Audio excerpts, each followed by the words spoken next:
আমি আমাৰ জীৱনত বিভিন্ন ধৰণৰ মানুহ লগ পাওঁ। তাৰে কিছুমান মানুহ এনেকুৱা থাকে যিবিলাক মানুহে আনৰ বিষয়ে কিবা কিবি কথা শুনে আৰু সেই কথাবোৰত সত্য আছে নে নাই সেইবোৰৰ কোনো বুজ নলৈ সেই কথাবিলাক যাৰে তাৰে আগত কৈ ফুৰে। তেনেকুৱা মানুহৰ পৰা কিন্তু আপোনালোকে সাৱধানে থাকিব। এই কথাটোৰ ওপৰত ভিত্তি কৰিয়েই গ্ৰীক দাৰ্শনিক সক্ৰেটিছৰ এটা সুন্দৰ কাহিনী লৈ আহিছো। আহক আজি আমি আগবাঢ়ি যাওঁ সেই ধুনীয়া কাহিনীটোলৈ।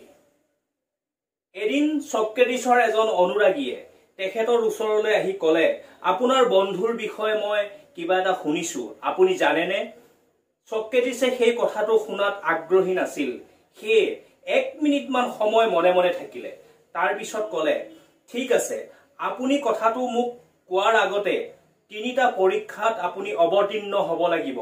সেই পৰীক্ষাটোৰ নাম হ'ল ট্ৰিপল ফিল্টাৰ টেষ্ট। তেতিয়া সেই অনুৰাগীজন আচৰিত হ'ল আৰু ক'লে, ট্ৰিপল ফিল্টাৰ টেষ্ট? সক্ৰেটিছে ক'লে, এৰা, এই কথাটো শুনাৰ আগতে তুমি 3টা পৰীক্ষাত পাছ কৰিব লাগিব, তেতিয়াহে মই তোমাৰ কথাটো শুনিম। প্ৰথম কথাটো হ'ল ট্ৰুথফুলনেছ।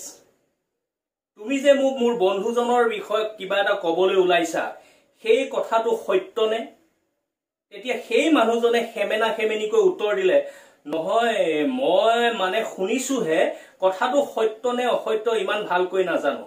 তেতিয়া সক্ৰেটিছে ক'লে, ঠিক আছে, তেনেহলে তুমি মোক যিটো কথা ক'বলৈ আহিছা সেইটো সঁচা নে মিছা তুমি নাজানা। এতিয়া দ্বিতীয়টো ফিল্টাৰ লৈ যোৱা, সেইটো হৈছে গুডনেছ, ভাল বিচাৰ কৰা। এতিয়া তুমি যে মোৰ বন্ধুৰ বিষয়ে যিটো কথা ক'বলৈ আহিছা সেইটো ভাল কথা নে? তেতিয়া সেই মানুহজনে ক'লে যে সেইটো ভাল বিষয়ৰ কথা নহয়।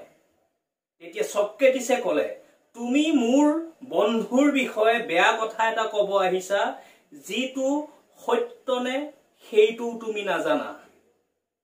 এইবাৰ শুনা, 3 নম্বৰ ফিল্টাৰটোলৈ বলা। 3 নম্বৰ ফিল্টাৰটো হ'ল ইউজফুলনেছ, উপকাৰিতা।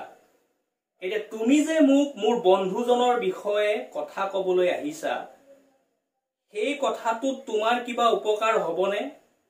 তেতিয়া সেই মানুহজনে লাজে লাজে ক'লে, সেই কথাটোত মোৰো উপকাৰ নহয় আৰু আপোনাৰো নহয়। তেতিয়া সক্ৰেটিছে ভদ্ৰভাৱে গহীন গম্ভীৰভাৱে ক'লে, তুমি মোৰ বন্ধুৰ বিষয়ে এনে এটা কথা ক'বলৈ আহিছা, যিটো কথা সত্য হয় নে নহয় নাজানা, বেয়া কথা, যিটো শুনিলে তোমাৰো লাভ নহয় মোৰো লাভ নহয়।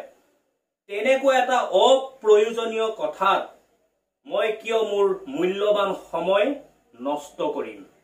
We shall try to use our time, truthfulness, goodness and usefulness.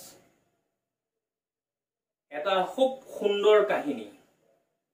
এই কাহিনীটোৰ মাজেৰে আমি ইয়াকেই শিকিবলৈ পাওঁ যে আমাৰ মানৱ জীৱনৰ আটাইতকৈ মূল্যৱান বস্তু সময়।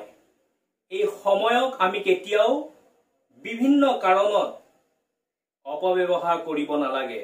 যিবিলাক বিষয়ৰ কোনো সত্য নাই, যিবিলাকৰ কোনো অৰ্থই নাই, তেনেবোৰ কামত কেতিয়াও খৰচ কৰিব নালাগে। সময় অমূল্য ধন। সেয়ে আহক আমাৰ মূল্যৱান সময়বিলাক সঠিক কামত ব্যয় কৰোঁ।